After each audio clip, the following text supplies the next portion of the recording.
particular model, Chevrolets. And the last one is called Composites Manufacturing. It's a little trade journal dealing with work and what I do. So talking about the magazine called Farm Show, the main reason that I'm interested in this is because I grew up on a 120-acre farm south of Manistee, Michigan. It's the old family farm my dad and uncle inherited. It was half field and half forest, but it was a farm without animals. My dad had a full-time job, so it's just a part-time thing where we farmed hay, corn, and wheat, and they still live up there.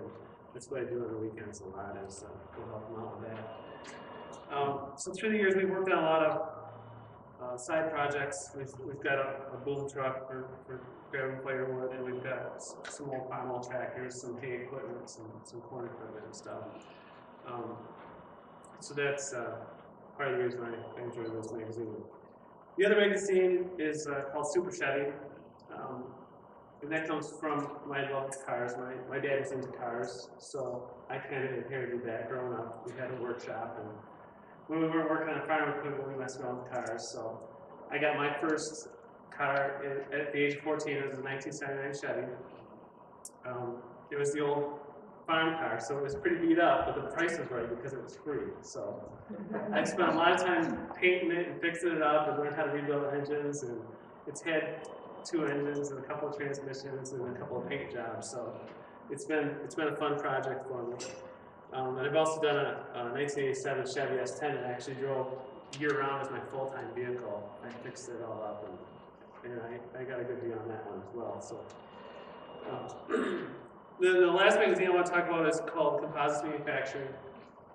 And I kind of stumbled into the composites field, which is boats and bathtubs and all that sort of stuff, fiberglass.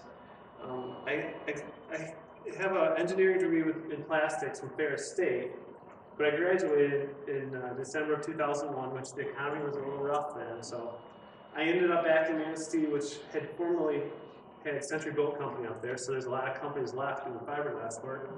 So I got a job at a couple different fiberglass shops through the years, and then that transferred into a job for me, most recently at PowerQuest Boats down in Holland, Michigan, where I was the plant manager for 2 years, until they closed down here in the middle of January, and I got laid off. So now I'm just kind of in between jobs, but it's got me some free time to join this group and meet all you folks. So that's where we are today. So thank you all.